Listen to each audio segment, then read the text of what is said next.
أعوذ بالله من الشيطان الرجيم. بسم الله الرحمن الرحيم. قل يا أيها الكافرون لا أعبد ما تعبدون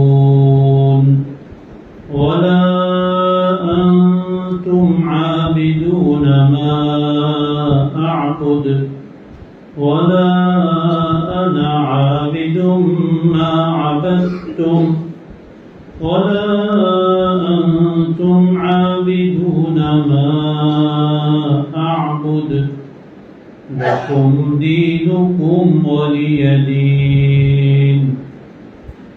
بسم الله الرحمن الرحيم. قل هو الله أحد الله الصمد لم يلد ولم يولد ولم يكن له كفوا أحد. صدق الله العظيم.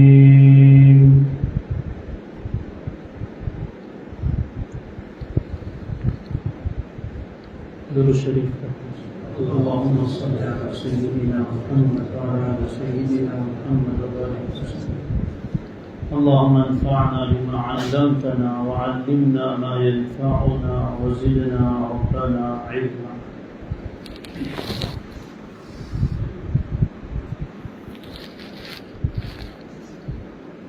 قرآن مجید کی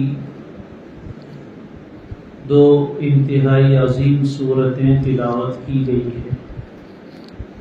الحمدللہ ہر مسلمان کے سینے میں یہ سورتیں محفوظ ہوتی ہیں.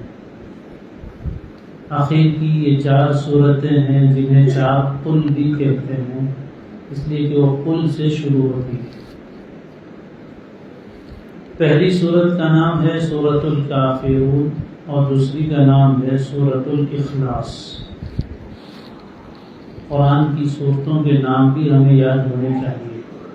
ان ناموں میں بھی بڑے اسرار ہیں، بڑے رموز ہیں، بڑے دروس اور اسباق ہیں. دونوں صورتیں انتہائی عظیم ہیں. بنیادی طور پر ہمارا عقیدہ ہے توحید، یہی ہماری بنیاد ہے، اور توحید کی ضد ہے شرک. شرک سے اپنے دامن کو بچانا، اس سے براءت اختیار کرنا، اس سے لا تعلقی پیدا کرنا، ہر طرح کی بیزاری اختیار کرنا، یہ فرض ہے. اور توحید کے ساتھ اپنے آپ کو نتھی کر لینا، توحید کے ساتھ اپنے آپ کو وابستہ کر لینا، توحید میں رسوخ اور مضبوطی پیدا کرنا، یہ بھی فرض ہے. سورہ کافرون میں شرک سے براءت ہے اور سورہ اخلاص میں توحید کا اثبات ہے. اسی لیے نبی کریم صلی اللہ علیہ وآلہ وسلم نے اپنی احادیث میں ان دونوں صورتوں کی تلاوت کے مختلف فضائل بھی بیان فرمائے، جو انشاءاللہ آئندہ بیان کر رہا ہوں. سورہ کافرون کے بارے میں فرمایا رات کو سوتے وقت جو آدمی پڑھ لے تو اس نے شرک سے براءت کر لی، شرک سے اپنا تعلق ختم کر دیا. ان صورتوں کے فضائل سننے اور سمجھنے سے پہلے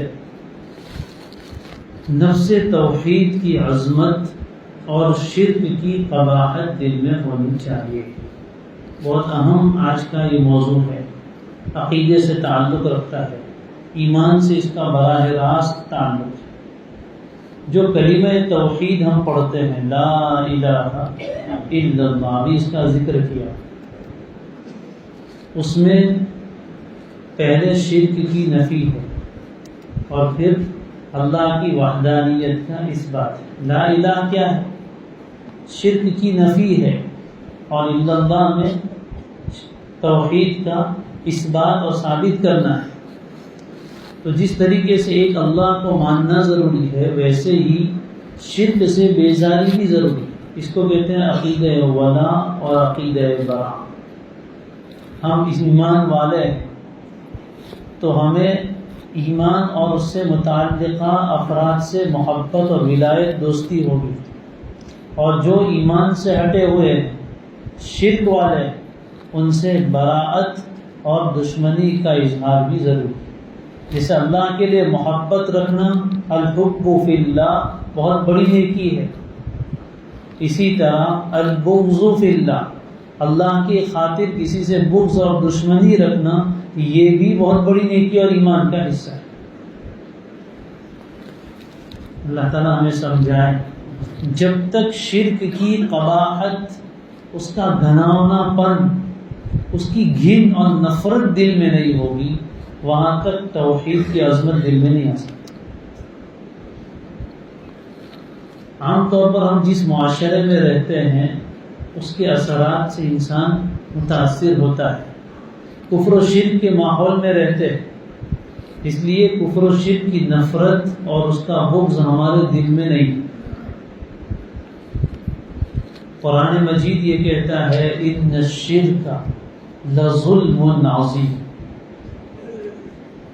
یا بنی لا تشرک باللہ ان الشرک لظلم عظیم۔ حضرت لقمان حکیم نے اپنے بیٹے کو نصیحت کی کہ میرے پیارے بیٹے، اللہ کے ساتھ کسی کو شریک مت کرنا، اس لیے کہ شرک سب سے بڑا ظلم ہے۔ میں اپنے دل سے پوچھوں کہ کیا میں شرک کو ظلم سمجھتا ہوں یا نہیں سمجھتا ہوں؟ میرے سامنے کوئی آدمی کسی کمزور کو مار رہا ہو، اس کو میں برا سمجھتا ہوں، یہ ظلم ہے۔ لیکن میرے سامنے کوئی آدمی غیر اللہ کی عبادت کر رہا ہو، کوئی سورج کی پرستش کر رہا ہو، کوئی بت کے سامنے جھکا ہو، کہیں بت پرستی ہو رہی ہو، بت پرستی کے مراسم ادا کیے جا رہے ہو، تو کیا اس کو دیکھ کر میرے دل میں یہ احساس پیدا ہوتا ہے یا نہیں ہوتا؟ ایک چیز جب کثرت سے دیکھی جاتی ہے نا، تو پھر انسان کے دل میں سے اس کی قباحت ختم ہو جاتی ہے۔ یہ ان کا مذہب ہو جانا، ان کا کام ہے، اپنے کو کیا، یہ جذبہ پیدا ہوتا ہے۔ قرآن کس نظر سے شرک کو دیکھ رہا ہے؟ ابھی آپ نے پہلے سنا ان الشرک لظلم عظیم، شرک کرنے والے کو قرآن کس نظر سے دیکھ رہا ہے؟ انما المشرکون نجس، شرک کرنے والے، ان کا باطن انتہائی نجس ہے، انتہائی ناپاک اور پلید ہے۔ جیسے گوبر کو دیکھ کر انسان کے دل میں گھن آتی ہے۔ حضرت مولانا علی میاں ندوی نور اللہ مرقدہ فرماتے ہیں کہ شرک گھن والی چیز ہے، جیسے کوئی گندی چیز دیکھ کر انسان کو گھن آتی ہے، شرک بھی ایسی چیز ہے کہ اس سے انسان کو گھن پیدا ہوتی ہے۔ کیا ہو رہا ہے؟ اللہ کی زمین پر اللہ کے مخلوق اس کے علاوہ کی عبادت کرے اور اس کو دیکھ کر دل میں کوئی تکلیف نہ ہو، دل میں کوئی برائی پیدا نہ ہو اس کی، یہ ایمان کے کمزور ہونے کی علامت ہے۔ جہاں کہیں شرک دیکھے دل میں اس کی نفرت آئے کہ یہ انتہائی گھناؤنا اور برا کام، یہ چیز دل میں آنی چاہیے۔ یہ عقیدہ برا ہے، ضروری ہے۔ شرک کی نفرت دل میں جب تک نہیں ہوگی، وہاں تک توحید کی عظمت دل میں نہیں آ سکتی۔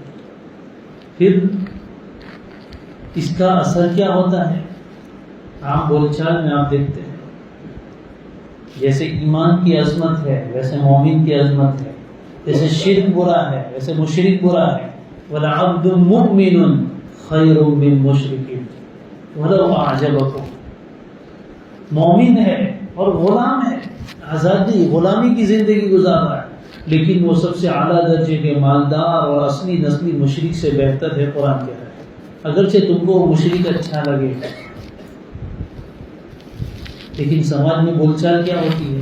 آدمی بہت اچھا، بس خالی ایمان نہیں ہے۔ یعنی ایمان کا نہ ہونا ہماری نظر میں کوئی عیب نہیں، اخلاق کا اچھا ہے، نرمی سے بات کرتا ہے، دل کا بڑا ہے، امانت دار ہے، یہ ساری چیزیں اپنی جگہ، لیکن اگر دل میں ایمان نہیں اور شرک ہے، اس کی یہ ایک برائی اس کی ساری اچھائیوں پر واری، صفر بنا دیں گے اس کو. اور دوسرا آدمی صرف ایمان والا ہے، اللہ کو ایک مانتا ہے، اس کے پاس اخلاق بھی نہیں ہے، اعمال بھی نہیں، کچھ نہیں، پھر بھی اس کی یہ ایک اچھائی اس کی ساری برائیوں پر واری. نجات کس کی ہوگی؟ آخرت کے اعتبار سے دیکھیں کہ ایک آدمی ہے، مان لیجئے، فرض کیجئے، مومن کو ایسا ہونا نہیں چاہیے، لیکن مان لیجئے کہ اس کے پاس ایمان ہے، توحید ہے، اللہ کو ایک مانتا ہے، شرابی، کبابی، کوئی کبیرہ صغیرہ گناہ باقی نہیں جو نہ کرتا، لیکن ایمان کے ساتھ دنیا سے چلا گیا. اور دوسرا ایک آدمی ہے، اس کے اخلاق بھی بہت اچھے ہیں، جس نے زندگی میں کسی کو ذرہ برابر تکلیف نہیں کی، بہت سخاوت کی، بہت غریبوں کا کام کیا، لیکن شرک کرتے ہوئے دنیا سے گیا. آخرت میں انجام کس کا کیا ہوا؟ ان اللہ لا یغفر ان یشرک بہ. اور ایمان والا کبھی نہ کبھی جنت میں جائے گا، اس کو نکالا جائے گا. اس لیے پہلی یہ چیز اپنے ذہن میں صاف کر لیں کہ شرک اس دنیا کا سب سے بڑا ظلم ہے، اور توحید یہ سب سے بڑا عدل ہے.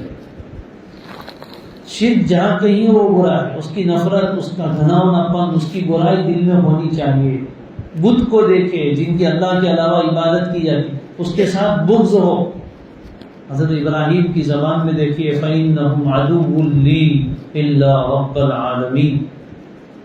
اس کے دشمن کو دشمن سمجھے. حضرت ابراہیم کے زبان کے الفاظ دیکھیے کہ اللہ کے علاوہ جن کی تم عبادت کرتے ہو فَإِنَّهُمْ عَدُوٌّ لِّي، یہ سب میرے دشمن ہیں. دشمن کو آدمی کس نظر سے دیکھتا ہے؟ اپنے چھوٹے چھوٹے بچوں کے دل میں ڈالیے، کہیں بھی مورتی نظر آئے کہ بیٹا یہ دشمن ہے. یہ چیز ان کے دل میں بچپن سے ہونی چاہیے. ارتداد کی جو لہر چل رہی ہے اس کی وجہ کیا ہے؟ کہ شرک کا گھناؤنا پن اور قباحت دل میں باقی نہیں تھی. اگر بچپن سے شرک کی اتنی نفرت دل میں بٹھائی جاتی تو پھر مجال ہے کہ کوئی آدمی شرک میں قدم رکھے. جو یہاں اساتذہ علماء بیٹھے ہیں، اپنے پاس پڑھنے والے چھوٹے چھوٹے بچوں کے دل میں شرک کا گھناؤنا پن داخل کرے. کہ شرک دنیا کا سب سے بڑا ظلم ہے. اور جب بھی ہمارا گزر ہو کسی ایسی جگہ سے جہاں شرک ہو رہا، وہاں ہم سورہ کافرون پڑھ کے اپنی برات کا اظہار کریں. دل میں یہ جذبہ ہو. حدیث تو مشہور سن رکھی ہے، من رأى منکم منکرا، جو کوئی برائی دیکھے اس کو چاہے کہ اپنے ہاتھ سے روکے، اگر یہ طاقت نہیں تو زبان سے روکے، اس کی طاقت نہیں تو دل سے برا سمجھے. وذالک ضعف الایمان، اور ایمان کا سب سے کم ترین درجہ ہے. تو سب سے بڑا منکر کیا ہے دنیا میں؟ شرک ہے. اس لیے شرک کے معاملے میں کسی طرح کا کوئی کمپرومائز نہیں ہو سکتا، کوئی مصالحت نہیں ہو سکتی، کوئی سمجھوتا نہیں ہو سکتا. جس ملک میں ہم رہتے ہیں شرک اندر تک رچا بسا ہے، لوگوں کی عام زبانوں پر ہے، بسوں کے پیچھے آپ کو ملے گا، اسکول کی دیواروں پر ملے گا، جگہ جگہ آپ کو یہ جملے ملیں گے، ایشور اللہ ایک، رام رحیم ایک، سرو دھرم سمان. یہ سارے شرکیہ جملے جو جڑوں کو کھوکھلا کرتے ہیں، بچپن سے بچے کے دل میں ڈالا گیا سرو دھرم سمان. کیا ہر مذہب برابر ہے؟ اگر کوئی آدمی عقیدہ رکھتا ہے تو مومن نہیں ہے. ہمارا ایمان ہے ان الدین عند اللہ الاسلام، ایک ہی دین اللہ کے نزدیک معتبر ہے، سچا دین ایک ہی ہے. کوئی اس کو تعصب کہے، کوئی اس کو کٹرتا کہے، کوئی اس کو جو کہنا وہ کہے، لیکن ہم یہی کہیں گے کہ اللہ کے یہاں دین ایک ہی اور وہ اسلام. اس کے علاوہ کوئی دین سچا نہیں، سرو دھرم سمان نہیں ہے. ایک ہی مذہب اوپر ہے، باقی سب نیچے ہے، اس کا کوئی وجود نہیں. وَمَن يَبْتَغِي غَيْرَ الْإِسْلَامِ دِينًا فَلَن يُقْبَلَ مِنْهُ. نہ یہودیت، نہ نصرانیت، نہ مجوسیت، نہ وثنیت، نہ کوئی اور چیز. کہتے ہیں رام رحیم ایک، کیسے ایک ہو سکتا ہے؟ رام ایک انسان ہے، رحیم اللہ ہے. خالق و مخلوق کیسے ایک ہو سکتے ہیں؟ ایشور اللہ ایک، ایشور سے وہ کیا مراد لیتے ہیں اور اس جملے کے پیچھے کیا برائیاں چھپی ہے وہ ہم نہیں جانتے. ہمارا بچہ بچہ بولتا ہے. اس لیے پہلے تو یہ بات اپنے دل میں بٹھائیں. اب یہ دونوں صورتیں بڑی فضیلت والی ہیں. سورہ کافرون کے بارے میں نبی کریم صلی اللہ علیہ وسلم نے فرمایا ربع القرآن، قرآن کا چوتھائی حصہ ہے. اور سورہ اخلاص کے بارے میں فرمایا ثلث القرآن، قرآن کا تیسرا حصہ ہے، قرآن کا ایک تہائی ہے۔ اس کی کیا معنی ہے؟ تفصیل لمبی ہے، اتنا وقت نہیں ہے۔ البتہ بعض علماء نے اس کو مضامین کے اوپر معمول کیا ہے کہ قرآن کے مضامین 4 حصوں میں تقسیم ہے اور ان میں سے ایک حصہ اس میں ہے، یا قرآن کے مضامین 3 حصے میں تقسیم ہے اور اس میں سے ایک حصہ یہ ہے۔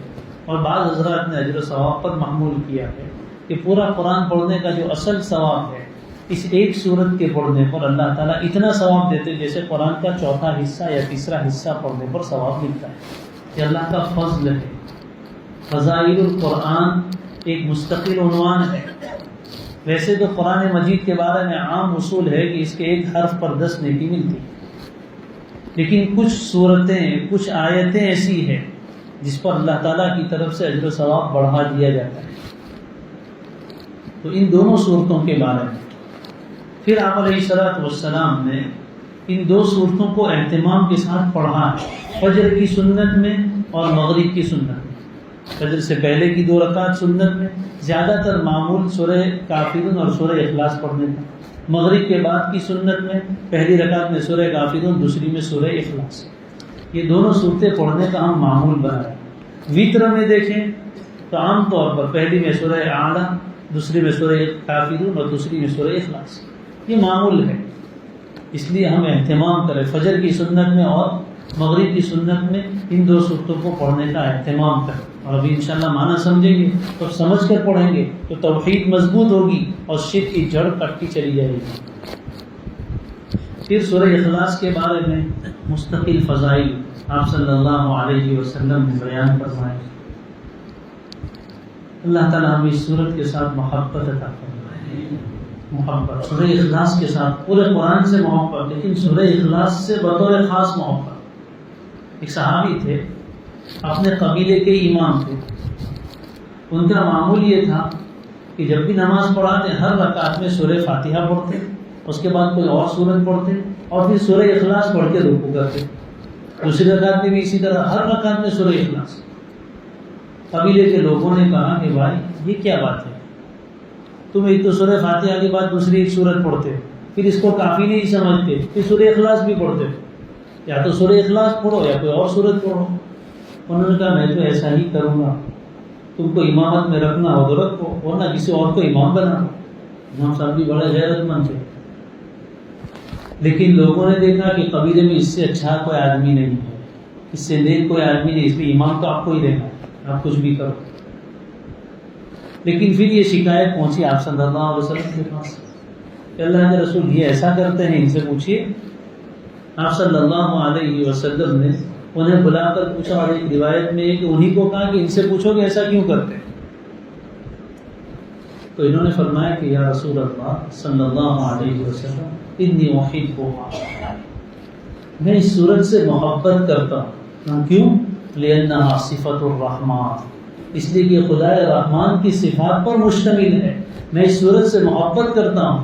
آپ نے عجیب بات ارشاد فرمائی، فرمایا ان حبک ایاھا ادخلک الجنہ، اس صورت کے ساتھ تمہیں جو محبت ہے اس نے تمہیں جنت میں داخل کر دیا۔ تو اس سورہ مبارکہ کے ساتھ محبت رکھنا دخول جنت کا ذریعہ ہے۔ ہمیں اس کی عشق عطا فرمائے، اس کی محبت عطا فرمائے۔ پھر اس کی مستقل فضائل، کثرت سے پڑھنے پر کیا ہوتا ہے؟ روایت میں ہے ایک مرتبہ آپ صلی اللہ علیہ وسلم تشریف لے جا رہے تھے، ساتھ میں حضرت ابو ذر غفاری رضی اللہ تعالیٰ عنہ، زاہد صحابی، دنیا سے بے رغبت، جبریل امین تشریف لائے اور آپ صلی اللہ علیہ وسلم سے فرمایا کہ یہ ابو ذر ہے آپ کے ساتھ آ رہے ہیں۔ حضور نے دریافت کیا کہ جبریل تم ان کو پہچانتے ہو، ابو ذر کو پہچانتے ہو؟ فرمایا اللہ کے رسول دنیا میں جتنے مشہور ہے اس سے مقابلے میں آسمانی دنیا میں زیادہ مشہور ہے۔ کیا مقام ہے، کیا مرتبہ ہے، کیا مقام اور کیا مرتبہ ہے کہ فرش پر چل رہے لیکن آسمانی دنیا میں مشہور ہے۔ کتنے ایسے لوگ ہیں جو دنیا میں گمنام ہے لیکن آسمانی دنیا میں ان کا شہرہ ہے۔ یہ پبلسٹی لینے کی چیز ہے۔ دنیا میں لوگ فیمس بنتے ہیں، ٹویٹر پہ اتنے فالوور، فیس بک پہ اتنے ہیں، یوٹیوب پہ اتنے سبسکرائبر، یہ بڑا سیلیبریٹی ہے، فیمس ہے، اس کو کیا کرے؟ کمال تو یہ ہے کہ آسمانی دنیا میں اس کے چرچے ہیں، آسمانی دنیا میں اللہ تعالیٰ اس کو مشہور بنائے۔ تو آپ صلی اللہ علیہ وسلم نے حضرت جبریل سے پوچھا کہ جبریل کس وجہ سے انہوں نے اتنا اونچا درجہ پایا؟ تو حضرت جبریل نے دو باتیں ارشاد فرمائی، ایک میں بھول گیا اور دوسری ہے کثرت سے سورہ اخلاص پڑھنے کی وجہ سے، سورہ اخلاص کثرت سے پڑھنے کی وجہ سے۔ اور ایک اور چیز بھی بیان فرمائی، اس وقت ذہن میں نہیں آ رہی ہے، کہ ان دو چیزوں کی وجہ سے اللہ نے انہیں بلند مقام عطا کر دیا۔ کیا بڑی بات ہے۔ پھر آپ علیہ الصلوۃ والسلام نے ایک مرتبہ صحابہ کی مجلس میں فرمایا جو آدمی سورہ اخلاص 10 مرتبہ پڑھے تو اللہ تبارک و تعالی جنت میں اس کے لیے ایک محل بناتے۔ کتنا آسان! سورہ اخلاص 10 مرتبہ پڑھنے میں کتنی دیر لگتی ہے؟ دنیا کا گھر بنانا ہو تو زندگی بھر کی کمائی لگ جاتی ہے، کبھی چھوٹا موٹا فلیٹ لے لے تو بہت غنیمت ہے آج کے زمانے میں۔ اور جنت میں گھر بنانا، گھر نہیں محل، قصر، پیلیس جس کو کہتے ہیں، کتنا آسان کہ 10 مرتبہ سورہ اخلاص پڑھے تو اللہ ایک بناتے ہیں۔ اتنے پر اکتفا نہیں کیا، آپ نے فرمایا جو 20 مرتبہ پڑھے اس کے لیے 2، جو 30 مرتبہ پڑھے اس کے لیے 3، 40 مرتبہ پڑھے اس کے لیے 4، یہاں تک کہ 100 تک پہنچے۔ جو 100 مرتبہ پڑھے اس کے لیے اللہ 10 محل تعمیر کرتے۔ آپ تو خاموشی سے بیٹھے ہیں، لیکن صحابہ ایسے خاموشی سے بیٹھنے والے نہیں تھے۔ حضرت عمر مجلس میں موجود تھے، تڑپ گئے، فرمایا اذن مکثر یا رسول اللہ کے رسول اتنا آسان جنت میں محل بنانا، تب تو ہم کثرت سے پڑھیں گے اور بہت زیادہ محل تعمیر کر لیں گے۔ آپ صلی اللہ علیہ وسلم نے جو جواب دیا وہ اس سے بھی پیارا ہے۔ فرمایا اللہ اکثر و اطیب، کہ عمر کیا سمجھتے ہو اللہ کے یہاں کوئی کمی ہو جائے گی؟ تم زیادہ پڑھ لو گے تو اللہ کے یہاں کوئی جنت میں جگہ کم پڑ جائے گی؟ فرمایا اللہ اکثر، تم جتنا زیادہ پڑھو گے اللہ اس سے بھی زیادہ دینے والا ہے، اور کوانٹٹی بڑھے گی تو کوالٹی کم نہیں کریں گے۔ اطیب، وہ محل اور بہترین ہوتے چلے جائیں گے۔ کتنا آسان عمل ہے۔ اللہ تعالیٰ ہمیں سورہ اخلاص کثرت سے پڑھنے کی توفیق عطا فرمائے۔ اور بھی ایک روایت میں آپ صلی اللہ علیہ وسلم کے پاس ایک صحابی آئے رضی اللہ تعالیٰ عنہ، اللہ ان کا بھلا کرے۔ صحابہ کو بھی فقر و فاقہ لاحق ہوتا تھا، جیسے ہم میں سے بہت سارے یہ شکوہ لے کر آئے، صحابہ بھی آتے تھے۔ اللہ کے نبی صلی اللہ علیہ وسلم کے پاس آ کر انہوں نے اپنے فقر کو بیان کیا۔ صحابہ جیسا فقر تو الحمدللہ ہم میں سے کسی کے پاس نہیں ہے، اللہ نے آسانی کی ہم کمزوروں پر۔ فقر کی شکایت لے کر آئے کہ اللہ کے رسول فقر و فاقہ لاحق ہے۔ آپ نے فرمایا عمل یاد رکھیے، کسی بزرگ کا بتایا ہوا نہیں، نبی کریم صلی اللہ علیہ وسلم کا بتایا ہوا عمل۔ فرمایا جب تو اپنے گھر میں داخل ہو اور گھر میں کچھ لوگ موجود ہوں تو انہیں سلام کر، یہ سنت پر ہم عمل کریں۔ فَإِذَا دَخَلْتُمْ بُيُوتًا فَسَلِّمُوا عَلَىٰ أَنفُسِكُمْ تَحِيَّةً مِّنْ عِندِ اللَّهِ مُبَارَكَةً طَيِّبَةً، گھر میں برکت کا ذریعہ ہے۔ باہر تو سب کو سلام کرتے ہیں، بیوی کو سلام کرنے میں شرم آتی ہے، بیوی کو بھی سلام کرنا ہے، وہاں سلام مسافہ کرنے والے سب سے مستحق تو وہ ہے آپ کی دعا کے۔ تو گھر میں جائیں تو اگر گھر میں کچھ لوگ موجود ہیں تو انہیں سلام کرو، اور اگر گھر میں کوئی موجود نہیں ہے تو اپنے آپ کو سلام کرو۔ السلام علینا وعلی عباد اللہ الصالحین، التحیات میں جو پڑھتے ہیں السلام علینا وعلی عباد اللہ الصالحین۔ اس کے بعد سورہ اخلاص پڑھو، گھر میں داخل ہو کر سلام، اور سلام کے بعد سورہ اخلاص پڑھو، اللہ تعالیٰ تمہارے فقر کو دور کر دیں گے۔ صحابہ تو یقین کی کیفیت سے مالا مال تھے، انہوں نے عمل شروع کیا۔ روایتوں میں کہ اللہ نے ان پر ایسے رزق کے دروازے کھولے، حدیث شریف کا لفظ ہے ادر علیہ الرزق، اللہ نے ان پر رزق کے دروازے ایسے کھولے اور ایسا فیضان کیا کہ ان کا رزق پڑوسیوں تک بھی پہنچ گیا، یعنی اپنے گھر کی تو کفایت ہوئی گئی، آزو بازو کے لوگوں کی بھی کفایت کرنے لگے۔ کتنا بہترین وظیفہ ہے۔ ایک بہت بڑے بزرگ گزرے حضرت معروف کرخی رحمہ اللہ، وہ فرماتے ہیں کہ جو آدمی گھر میں داخل ہونے کے بعد 5 مرتبہ سورہ اخلاص پڑھے، اللہ تعالیٰ قرضوں سے نجات عطا کرے۔ بہت سارے لوگ یہاں مقروض بیٹھے ہیں، ان وظائف کو اپنی زندگی میں شامل کریں۔ آج مادیت کی دنیا ہے، سب ظاہری اسباب پر نظر رکھنے والے ہیں۔ اس دور میں اگر ہماری نظر اللہ تعالیٰ کے خزانوں پر ہو گئے، وہاں سے لینا سیکھ گئے، تو کام بن جائے گا دوستوں۔ صرف ایسا نہیں ہے کہ ظاہری اسباب اختیار کرنے سے ہی مالا، یقیناً اختیار کرنے چاہیے، اللہ نے ہمیں مکلف بنایا ہے، لیکن اس میں اتنا غرور نہ ہو کہ اللہ کی وعدوں پر یقینی ختم ہو جائے۔ آج بہت بڑی تعداد لوگوں کی ایسے کہ پڑھنے سے کچھ ہوتا نہیں ہے، تمہارا نہیں ہوتا ہے، نہ کہتے ان کا ہونے کا بھی نہیں ہے، لیکن اللہ ہمیں یقین عطا فرمائے۔ اور یہ جو تعداد بتائی جاتی ہے اتنی مرتبہ، اس کا بھی ایک اثر ہوتا ہے۔ اس کی مثال یوں سمجھیے، جیسے بیمار ہوتے ہیں تو دوائی لیتے ہیں، ٹونک کے لیے دوائی لیتے ہیں، تو اس کا ایک کورس آتا ہے کہ یہ اینٹی بایوٹک کا کورس ہے، 3 دن لینا پڑے گا یا 8 دن لینا پڑے گا۔ جیسے الگ الگ بیماریوں میں ٹی بی ہو گئی ہے تو 6 مہینے تک لینا پڑے گا، اب 1 مہینہ لے کر چھوڑ دو تو کام نہیں چلے گا، اس کی اتنی گولی ہے، یہ گولی پوری کرو تب اثر ہوگا۔ تو اسی طرح یہ جو تعداد بتائی جاتی ہے وہ بھی کوئی ایسے ہی کیف و مرتفع نہیں چھوڑ دیا جاتا ہے، اتنی مرتبہ پڑھو، اس کا بھی کوئی نہ کوئی اس کے پیچھے ریزن ہوتا ہے، وجہ ہوتی ہے۔ بہرحال تو اس سورت کے پڑھنے کا اہتمام کریں۔ سورہ اخلاص پڑھنے سے متعلق تو اور بھی بہت ساری روایتیں ہیں، بہرحال جتنی اس کی کثرت کریں گی اتنا اس کا اخلاص پیدا ہوگا۔ تو سورت کی اہمیت معلوم ہوئی، اس میں جو مضامین بیان کیے گئے اس کی اہمیت ظاہر ہوئی، اور سورت کی فضیلت معلوم ہوئی۔ پڑھیں گے نا انشاءاللہ۔ اب اس کا معنی، پہلی سورت ہے سورہ کافرون۔ بسم اللہ الرحمن الرحیم، قل یا ایھا الکافرون۔ یہ 4 سورت اخیر کی ہے جو قل سے شروع ہوتی ہے، اور اس کے علاوہ بھی لفظ قل قرآن مجید میں کثرت سے آیا ہے، 232 مرتبہ یہ لفظ قرآن میں آیا ہے، لفظ قل۔ اور قل کیا ہے؟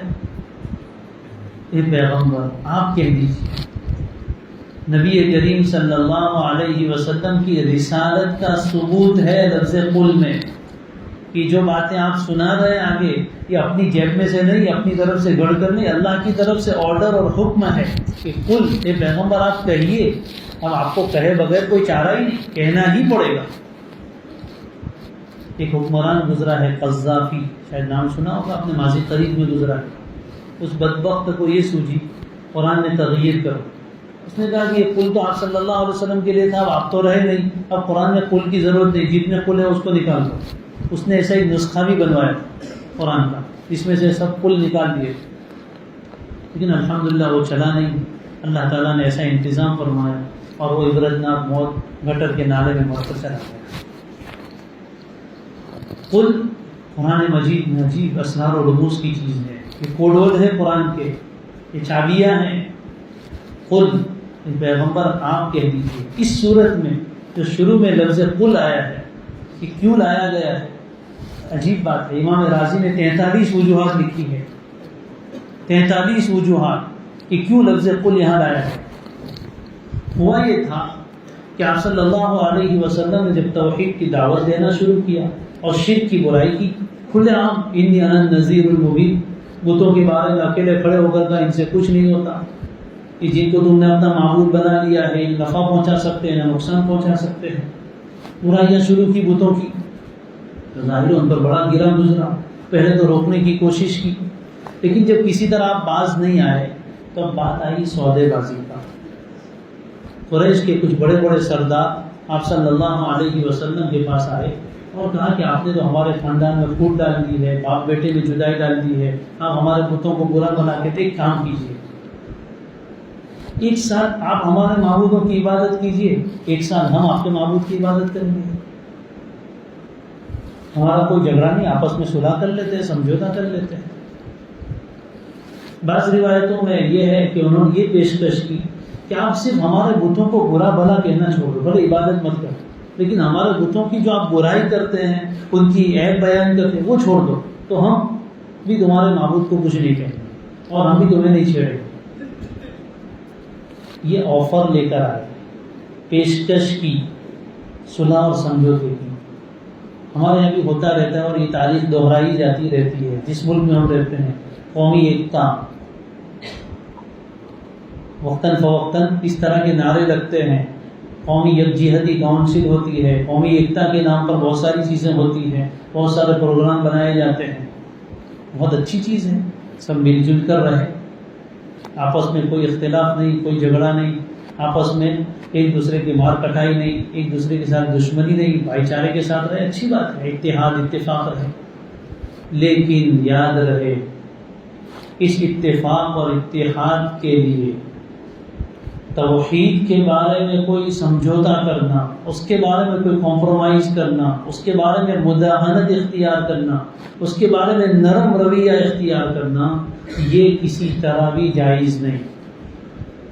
آگ لگے ایسی قومی ایکتا کو، آگ لگے ایسے اتحاد کو جس کے نتیجے میں آدمی کو توحید چھوڑنی پڑے۔ آئے دن شہروں میں یہ چیزیں ہوتی ہیں، کچھ خاص ان کے تہوار آتے ہیں جو انتہائی شرکیہ مورتیاں بٹھائی جاتی ہے، پھر اس کو ڈبایا جاتا ہے۔ اس موقع پر بہت سارے مسلمان نوجوان بھی شریک ہو جاتے ہیں، قومی ایکتا کے نام پر بہت سارے سیاسی لیڈران بھی اس میں آ جاتے ہیں۔ شرک کی کوئی گنجائش نہیں نکل سکتی، اس معاملے میں کوئی سمجھوتا نہیں ہو سکتا۔ ہاں، ہمارا مذہب پہلے ہے، اس کے بعد تمہیں بھائی چارہ اختیار کرنا ہو۔ تو یہاں بھی یہ ایسا ہی سمجھوتے کی آفر لے کر آئے تھے اللہ تعالیٰ کی طرف سے۔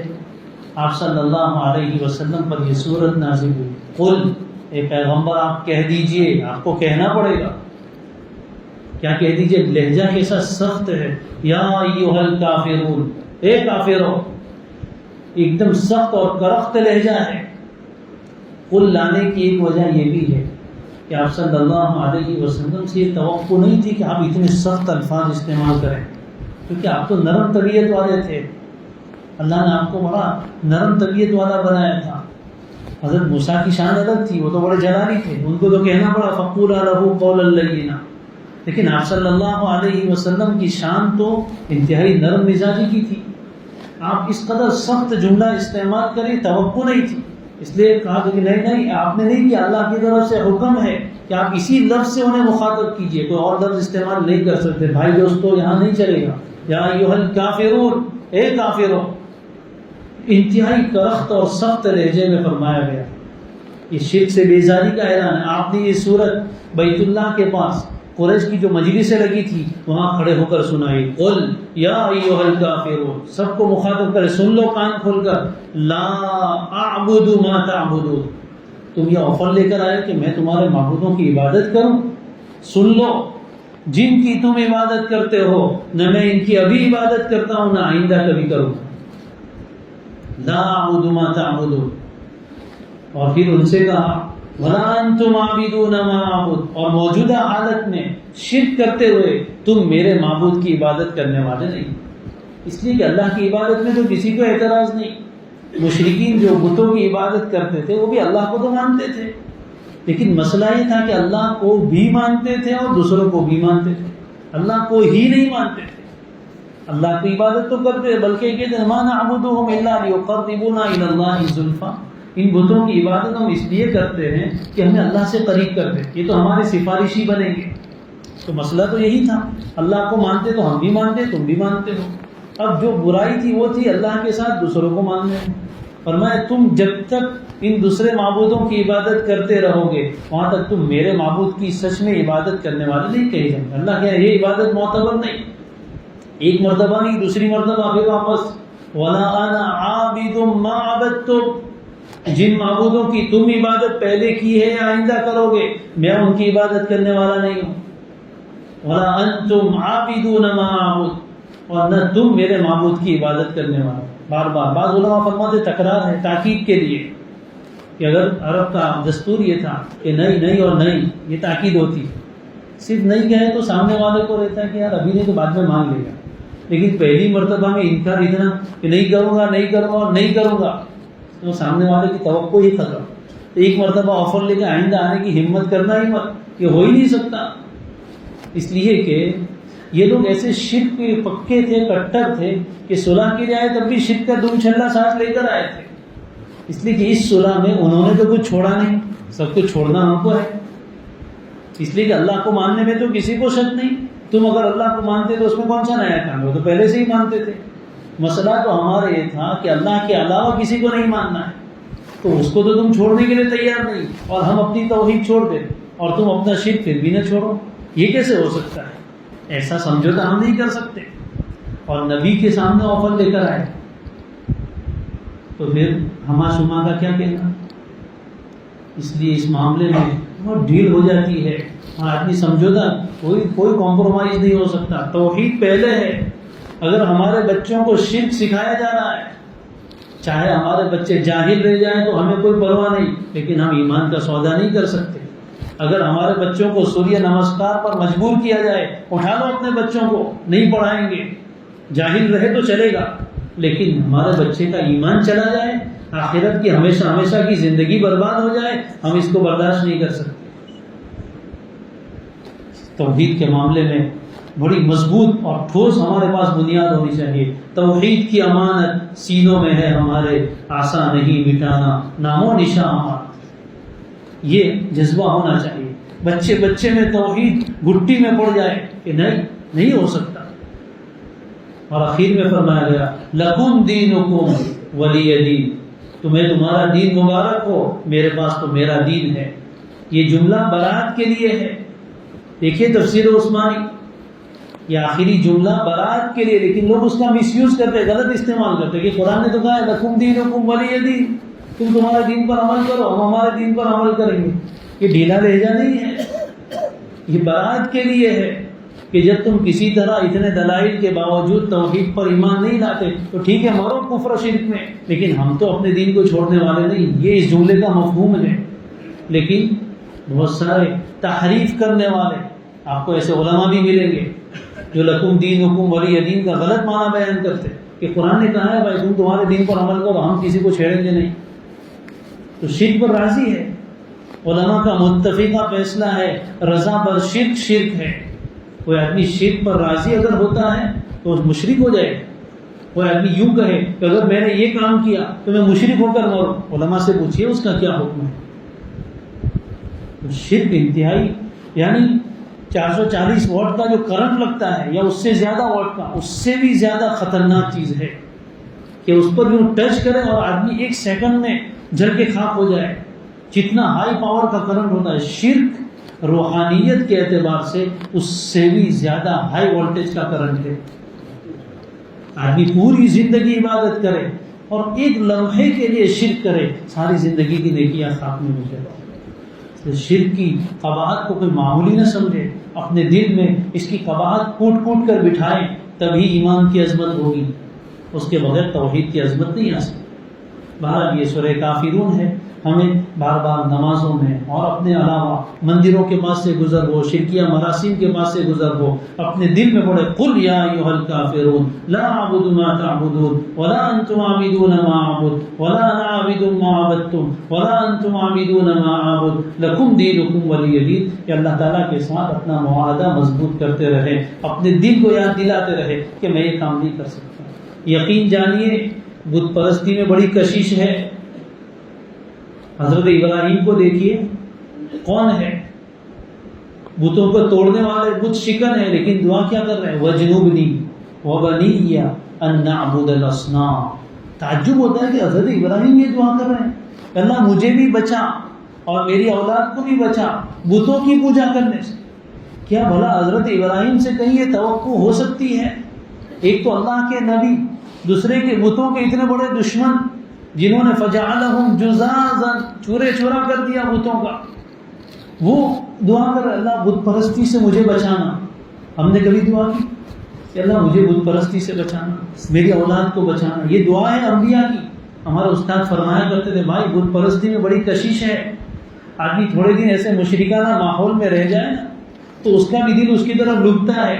بنی اسرائیل تھوڑے دن فرعونیوں کے ساتھ رہے تو حضرت موسیٰ سے درخواست کی اجعل لنا الہا کما لہم آلہہ، ان کے اتنے سارے معبود ہیں، ہمارا بھی کوئی دوسرا معبود بناؤ۔ اس میں تاثیر ہے، اللہ حفاظت فرمائے اس کی برائی سے۔ جب تک دل میں اتنی نفرت ہوگی نا، اتنا ہائی وولٹیج کی نفرت ہے تو وہ شرک کی اچھائی دل تک آ ہی نہیں سکے، آئے گی تو جل کے خاک ہو جائے گی۔ خصوصاً ہم اس مسئلے پر اپنے آپ کو بہت زیادہ مضبوط بنائیں۔ یہ لہجہ اسی لیے سخت ہے، یہ مسئلہ اتنا حساس ہے، ہمارے بچے کا مسئلہ ہے۔ دوستو توحید ہی ہمارا سب سے بڑا سرمایہ ہے، اگر یہ نہیں تو کچھ نہیں، یہ نہیں تو کچھ نہیں، اس سے ہم کسی طرح سے بغدوش نہیں ہو سکتے۔ اور دوسری سورت سورۃ الاخلاص، چھوٹی سی سورت، لیکن عجیب شان ہے اس کے شان نزول میں بھی مشرکین آئے تھے کہ آپ جس معبود کی دعوت دے رہے اس کا ذرا تعارف کروائیے، نسب وسب بیان کیجیے، یہ کس کیا ہے، کہاں سے آئے، ان کا کیا ہے۔ اللہ تعالیٰ نے سورۃ اتاری، قل، اے پیغمبر کہہ دیجیے، قل، فرمایا قل، اس کے بعد 3 لفظ، ہوا اللہ احد۔ دنیا میں جس قدر شرک ہے، ہم تو الحمدللہ بچپن سے مسلمان ہیں، شرکیات سے اللہ نے ہمیں بچایا، اللہ ہماری نسلوں کو بچائے، لیکن دنیا میں جس قدر شرک ہے بہت ساری قسمیں، اب تفصیل کا موقع نہیں ہے، جتنے شرک ہو سکتے ہیں ہر ایک کی جڑ اکھاڑ کر اس صورت میں پھینک دی۔ کوئی 2 خدا مانتا ہے، کوئی خدا کے لیے بیٹا مانتا ہے، کوئی کروڑوں خدا مانتا ہے، 33 کروڑ ان کے خدا ہے۔ فرمایا ہوا، تو ہوا بھی عجیب ہے۔ یہ 3 لفظ 3 مقام ہے۔ خانقاہ میں بیٹھے ہیں تو تصوف کی بات بھی ہونی چاہیے۔ امام رازی فرماتے ہیں کہ اللہ نے 3 مقام کی طرف اشارہ کیا، ہوا یہ پہلا سب سے اعلیٰ مقام، اللہ یہ دوسرا مقام، اور احد تیسرا۔ لوگ 3 طرح کے، ہوا کا معنی کیا، وہ، صرف اتنا ہی کہا وہ۔ آپ سوچیں گے کون وہ، آپ سوچ رہے ہیں، باقی جس کے دل میں وہی ہے وہ تو وہی ہے، نہیں سمجھے؟ جس کے دل میں وہی ہے، جس کے طبیعت پر کسی کی محبت غالب آ گئی، اس کو کہ وہ آ گئے، وہ کی تشریح کرنے کی ضرورت نہیں ہے۔ تو جو اللہ کی محبت میں مقربین ہے، پہلا درجہ مقربین کا، السابقون السابقون، ان کے لیے تو ہوا ہی کافی، بس ہوا کہے تو وہ سمجھ جائیں گے کہ ایک ہی ذات ہے جس کا وجود حقیقی ہے، باقی جتنی چیزیں دنیا میں ہیں وہ تو پہلے نہیں تھی اور بعد میں بھی نہیں رہے گی۔ وجود حقیقی تو اللہ تعالیٰ کا ہے۔ تو جیسے ہی ہوا آیا فوراً ان کے ذہن تو پہنچ گئے کہ ہوا سے کون مراد ہے، انہوں نے اللہ کو پہچان لیا۔ لیکن یہ تو السابقون ہے، مقربین کی بات ہے۔ اس سے ذرا نیچے درجے والے اصحاب الیمین، ہما اصحاب الیمین، داہنے ہاتھ میں جن کے نامہ اعمال آئے، وہ ہے تو بہت مقرب لیکن وہاں تک رسائی نہیں، تو ان کو یاد دلانا پڑا۔ ہوا کہے تو وہ حیران تھے کہ کون وہ، کون وہ؟ کہا اللہ۔ اب دوسرا تعارف آیا، جب اللہ کہا تو فوراً پہچان دی اللہ کون ہے۔ اللہ، اللہ کی، کوئی اگر ہم سے پوچھے کہ اللہ کس کو کہتے ہیں، اللہ کو اللہ کہتے ہیں۔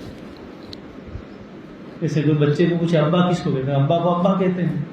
تو ویسے ہمارا حال بھی بچے جیسا ہے، کوئی پوچھے اللہ کس کو کہتے ہیں تو اللہ اللہ ہے، ہم اللہ کو بھی نہیں پہچانتے۔ اللہ کی تعریف، ڈیفینیشن، ویاخیا کیا ہے اللہ کی، اللہ کسے کہتے ہیں؟ یاد رکھو، اللہ کی تعریف، المستجمع لجمیع صفات الکمال والمستنزہ عن جمیع صفات النقصان۔ اللہ وہ ذات ہے جس میں کمال کی تمام صفتیں موجود اور نقصان و عیب کی تمام صفات سے پاک، اس ذات کو اللہ کہتے ہیں۔ جو سارے کمالات کا مالک اور جو سارے نقائص سے پاک، اس کو کہتے ہیں اللہ۔ اب کچھ باقی نہیں رہا، جتنے کمالات ہو سکتے ہیں وہ سب اس میں موجود، اور جتنے عیوب ہو سکتے ہیں ان سب سے اس کی ذات پاک، اس کو کہتے ہیں اللہ۔ وہی معبود الہ سے بنا ہے جس میں ساری خوبیاں ہوں اور جو سارے عیب سے پاک ہے، تو عبادت کس کی جائے؟ اسی کی تو کی جائے گی۔ لیکن ابھی بھی اصحاب الشمال باقی ہے۔ اصحاب الشمال جن کے بائیں ہاتھ میں اعمال نامہ جہنمی، ان کو ابھی بھی سمجھ میں نہیں آیا، وہ اللہ کہہ کے بھی نہیں سمجھے، تو ان کو کہنا پڑا احد۔ وہ اللہ کون ہے؟ احد ہے، یکتا ہے، ایک نہیں یکتا، جس کا کوئی ثانی ہو ہی نہیں سکتا، ایک کا تو دوسرا ہو سکتا ہے، لیکن اردو زبان کا دامن یہاں تنگ ہے، احد کا ترجمہ کرنے کے لیے کوئی لفظ نہیں، یکتا فارسی کا لفظ ہے، اکیلا بولے تو کبھی دوسرا مفہوم چلا جاتا ہے، اس لیے وہ اللہ ایسا احد ہے، وہ الواحد بھی ہے، اور الاحد بھی، اسماء حسنہ پڑھیے، الواحد الاحد، الواحد بھی ہے اور الاحد بھی ہے، وہ یکتا ہے، اس کا کوئی ثانی نہیں۔ قل هو اللہ احد، وہ دو نہیں ہے۔ مجوسی کہتے ہیں خالق دو ہے، ایک اچھائی کا پیدا کرنے والا یزدان ہے اور ایک برائی کا پیدا کرنے والا اہرمن ہے۔ کہا نہیں، دو معبود نہیں، جو لوگ 33 کروڑ دیوی دیوتا اور خدا مانتے ہیں ان کی بھی نفی کہ وہ ایک ہی ہے، اپنی ذات میں اکیلا، اپنی صفات میں تن تنہا، اپنے افعال میں تن تنہا، نہ اس کی ذات میں اس کا کوئی شریک، نہ اس کی صفات میں اس کا کوئی شریک۔ وہ سمیع سننے والا ہے لیکن اس کے ساتھ سننے میں کوئی شریک نہیں، وہ بصیر دیکھنے والا ہے لیکن اس کے جیسا دیکھنے والا کوئی نہیں۔ ہر صفت میں وہ تنہا، اس کے جیسی صفت کسی میں نہیں، اس کے جیسی ذات کسی کی نہیں، اور اس کی ذات میں کوئی شریک نہیں۔ اور اس کے افعال میں وہ جو کچھ کرتا ہے، رزق دیتا ہے، زندگی دیتا ہے، موت دیتا ہے، یہ جتنے اس کے کام ہیں اس میں بھی اس کا کوئی شریک نہیں۔ ہر طرح کی شرک کی جڑ کاٹ، جب اس کے سوا کوئی کمال والا ہے ہی نہیں تو پھر کسی اور کی طرف توجہ کیوں کرے، کسی اور کے سامنے کیوں ہاتھ پھیلائیں، کسی اور کے سامنے کیوں ماتھا ٹیکے، کسی اور کی عبادت کیوں کرے۔ وہ اللہ احد، یہ احد احد ایسا بیٹھے کہ پھر اللہ کے علاوہ کوئی نظر بھی نہ رکھے۔ توحید تو یہ ہے کہ خدا روز محشر یہ کہہ دے کہ بندہ دو عالم سے خفا میرے لیے ہے۔ اللہ ایسی توحید ہے۔ حضرت بلال کو جب ستایا جاتا تھا زبان پر کیا تھا؟ احد احد احد احد احد احد، یہ وہی لا الہ الا اللہ وحدہ لا شریک ہے۔ جب یہ بات دل میں اترتی ہے، ایسے پڑھنا نہیں ہے رسمی طور پر، اب سمجھ کے پڑھنا ہے۔ هو اللہ احد، وہ اللہ کون ہے؟ سارے کمالات کا تن تنہا مالک، اس کے سوا کسی میں کوئی کمال نہیں۔ جو کوئی کمال نظر آتا ہے وہ اس کا دیا ہوا ہے۔ وہ اللہ احد، یہ اللہ کی وحدانیت، اللہ کی توحید، باقی ساری چیزوں کو نظروں سے گرا دے اور ایک اللہ کے ساتھ اپنی نظر ملا دے، اس کے ساتھ اپنا تعلق جوڑ لے۔ جب وہ اکیلا ہی ہے تو پھر اس اکیلے سے ہی جڑ جائے۔ وہ اللہ احد، پھر عبادت میں کسی کو اور کو کیوں شریک کرے، کسی کو خوش کرنے کی نیت کیوں کرے جب سارے اختیارات اسی کے پاس ہیں۔ اللہ الصمد، پھر دوبارہ محبت کے لیے علماء نے ضمیر لانی چاہیے تھی، هو الصمد کہہ دیتے، لیکن وہ نہیں کہا۔ محبوب کا تو نام لینے میں مزہ آتا ہے، محبوب کا نام لینے میں مزہ آتا ہے۔ اللہ کرے ہمیں یہ کیفیت ملے، جب آدمی کو کسی سے محبت ہوتی ہے تو اس کی محبوب چیز سے بھی محبت ہوتی ہے۔ پتہ چلتا ہے کہ ہمارے دوست کو فلاں چیز بہت پسند ہے، جب جاتے لے کر جاتے۔ اگر کسی نعت پڑھنے والے صاحب کو پتہ چل جائے کہ حضرت کو یہ نعت بہت پسند ہے تو بار بار پڑھیں گے۔ ہمیں پتہ چلے کہ اللہ تعالیٰ کو یہ الفاظ بہت پسند ہے تو پھر بار بار زبان پر یہ الفاظ لائے کہ اللہ کو پسند ہے تو میں اس کی تعریف کے گن گاؤں۔ اللہ الصمد، اللہ کون ہے؟ الصمد ہے۔ الصمد کا کیا معنی؟ مفسرین کے اقوال بھی برمار ہے۔ عام طور پر اس کا ترجمہ کرتے بے نیاز، سب اس کے محتاج اور وہ کسی کا محتاج نہیں۔ صمد اس ذات کو کہا جاتا ہے کہ ہر مخلوق، ہر عالم کی ہر مخلوق اپنی حاجت روائی کے لیے، اپنی ضرورت پوری کرنے کے لیے اسی کی طرف رجوع کرتی۔ الصمد کا معنی وہ سردار جس کی سرداری انتہا کو پہنچی، وہ باکمال جس کا کمال انتہا کو پہنچا ہو، وہ سخی جس کی سخاوت انتہا کو پہنچی، ہر چیز میں کمال اور انتہا کو پہنچنے والا الصمد ہے۔ اور عبداللہ بن عباس رضی اللہ تعالیٰ عنہما رئیس المفسرین کی تفسیر یہ ہے الذی یصمد الیہ کل خلق فی حوائجہ، ہر مخلوق اپنی ضرورتوں کے لیے اسی کی طرف رجوع کرتی ہے۔ جب سب اسی کی طرف رجوع کرتے ہیں، سب کی ضرورتیں وہی پوری کرتا ہے تو پھر ہما شما کے پاس کیوں جائے؟ اپنی حاجتیں پوری کرنے کے لیے درگاہوں پر کیوں جائے؟ وہاں کیوں منتیں مانیں؟ اس سے کیوں اپنی ضرورتیں مانگے؟ اللہ الصمد، اللہ سب کی حاجتیں پوری کرنے والا ہے، سب اپنی حاجت کے لیے اس سے ہی مانگتے ہیں۔ اب ذرا سوچئے اس نام کی معرفت کہ کتنی مخلوقات ہیں اور کتنی حاجتیں ہیں، سب کی حاجتیں پوری کرنے والا، وہ کیسا خزانوں کا مالک، وہ کیسا قدرت کا مالک، وہ کیسا علم کا مالک، اللہ الصمد۔ جب بندہ اس نام سے اپنا تعلق جوڑتا ہے تو پھر اللہ تعالیٰ اس میں بھی یہ صفت پیدا کرتے ہیں کہ اس کے ذریعے سے لوگوں کی ضرورتیں پوری کرواتے ہیں۔ نقطے کی اور راز کی بات یاد رکھیں، جب انسان اس نام سے خاص تعلق پیدا کرتا ہے، خاص طریقے سے اس کا ورد کرتا ہے تو اللہ تعالیٰ اس بندے کو بھی ایسا بنا دیتے ہیں کہ لوگ اپنی ضرورتیں لے کر اس کے پاس آتے ہیں۔ پھر علم میں لوگ اس کے پاس آتے ہیں، وہ مرجع العلماء بن جاتا ہے۔ پھر تصوف میں لوگ اس کے پاس آتے ہیں، وہ مرجع المشائخ بن جاتا ہے۔ پھر مال اللہ دیتے ہیں تو لوگوں کی حاجت پوری کرنے کے لیے سب اس کے پاس مانگنے آتے ہیں۔ یہ اللہ کے اس نام کی تجلی کا اثر پڑتا ہے، اللہ الصمد۔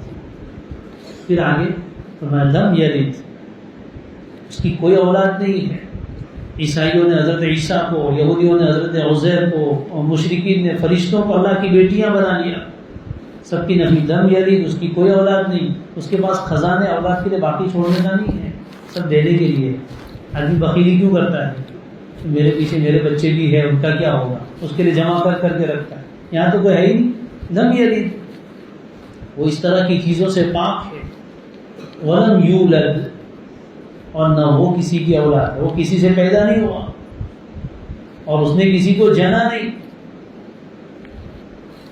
نہ وہ کسی کا باپ ہے نہ وہ کسی کا بیٹا ہے، سب اس کی مخلوق ہیں، سب اس کے عبید و غلام ہیں، سب اس کے مملوک ہیں، کسی سے اس کی رشتہ داری نہیں ہے، کوئی باپ بیٹے کا رشتہ وہاں نہیں ہے، وہاں عبید و معبود کا رشتہ ہے، خالق و مخلوق کا رشتہ ہے۔ عیسائیت کی اور سب چیزوں کی جڑ پڑ گئی۔ اور اخیر میں فرمایا وَلَمْ يَكُنْ لَهُ كُفُوًا أَحَدٌ، اس کی برابری کا، اس کا ہمسر کوئی ہے ہی نہیں، اس کے جیسا کوئی ہے ہی نہیں۔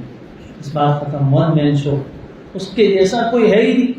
جب اس کے جیسا کوئی ہے نہیں تو ساری کمالات کا مرجع تو وہی ہے، تو ہماری ساری توجہ کا مرجع اور قبلہ بھی اللہ کی ذات رہے۔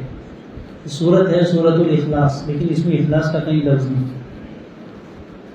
ہے، سورت الاخلاص لیکن اس میں لفظ اخلاص کہیں نہیں دکھا، اس لیے کہ اخلاص بھی چھپا ہوا ہے، اور اس صورت میں بھی اخلاص چھپا ہوا ہے، اس لیے کہ اخلاص عمل میں جو ہوتا ہے وہ دکھتا ہے، نماز تو دکھتی ہے لیکن اخلاص تو اندر چھپی ہوئی چیز ہے۔ اس صورت میں اللہ نے اخلاص کو چھپا دیا ہے، ہوا میں چھپا ہے، اللہ میں چھپا ہے، احد میں چھپا ہے، صمد میں چھپا ہے، ہر لفظ میں اخلاص چھپا ہے۔ جب آدمی کثرت سے اس صورت کو پڑھتا ہے پھر اللہ تعالیٰ اس کے معنی کھولتے ہیں، پھر وہ کیفیت پیدا ہوتی ہے، پھر اخلاص پیدا کرنے کی نیت سے سورہ اخلاص پڑھیں، اخلاص پیدا کرنے کی نیت سے سورہ اخلاص پڑھیں، اللہ تعالیٰ اخلاص عطا فرمائیں۔ بعض روایتوں میں یہ بھی ہے رات کو بستر پر جا کر 100 مرتبہ سورہ اخلاص پڑھیں، جب بھی چلتے پھرتے معمول بنائیں۔ بچوں کو اس کی عادت ڈالیں، چھوٹے چھوٹے بچوں کو اگر ہم ان کی ترغیب دیں گے، ہمارے پاس پڑھنے والے بچے، خود ہمارے بچے ایک مرتبہ شروع میں جو فراغت جو پڑھانے کے لیے بیٹھے ہیں تو آزو بازو کے بچے بھی آ جاتے تھے پڑھنے کے لیے، مغرب کے بعد سبق یاد کرنے، تو اللہ تعالیٰ نے ایک بات دل میں ڈالی، یہ فضائل پڑھ رہا تھا، ہم نے بچوں سے شروع کریں۔ ان بچوں سے بچوں کے انداز میں پوچھا کہ بیٹا یہ بتاؤ کہ کس کس کو اپنا گھر بنانا ہے؟ ہاں گھر چاہیے نا، چھوٹا چاہیے بڑا چاہیے، کتنے بنتا ہے؟ تو اپنی سمجھ کے مطابق انہوں نے بتایا کہ اتنے پیسے چاہیے، بہت پیسے ہو تو بنتا ہے، تو اس سے اچھا طریقہ بتاؤ، بہت آسانی سے تھوڑے وقت میں تمہارا گھر بن جائے۔ ہاں بتاؤ۔ تو پھر ان کے سامنے یہ فضیلت بیان کی کہ 10 مرتبہ سورہ اخلاص پڑھنے سے اللہ ایک گھر بناتے ہیں، 20 مرتبہ پڑھنے سے 2 بناتے ہیں۔ اور پھر میں نے کہا کہ آئندہ کل پوچھوں گا کون زیادہ بنا کر لاتا ہے۔ بچوں میں تقابل ہوتا ہے، ایک دوسرے سے آگے بڑھنے کا جذبہ، آئندہ کل پوچھوں گا کہ کون کتنا پڑھ جاتا ہے۔ یقین جانے دوسرے دن میرے تعجب کی انتہا نہ رہی، جب مغرب کے بعد وہ بچے آئے تو سب کی انگلی میں وہ تسبیح تھی، انگوٹھی والی،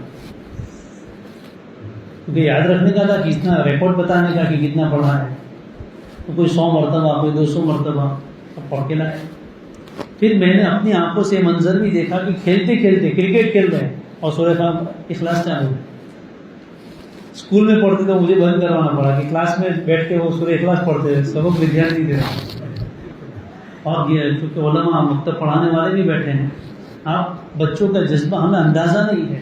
ان بچوں نے خود دعوت چلائی۔ پھر گاؤں میں ہمارے ایک دوست رہتے ہیں عالم ہیں، دعوت میں استاد بھی، انہوں نے مجھے کہا کہ میرا بھانجا بھی یہ کہہ رہا تھا، حالانکہ میں نے ان کے بھانجے کو دیکھا بھی نہیں، پتہ بھی نہیں، وہ بھی پڑھ رہا تھا۔ میں نے اس سے پوچھا کہ تجھے کس نے بتایا؟ کہا میرے دوست نے بتایا اسکول میں۔ اور ایک بچے نے 1,00,000 مرتبہ سورہ اخلاص ختم کی تھوڑے دنوں میں۔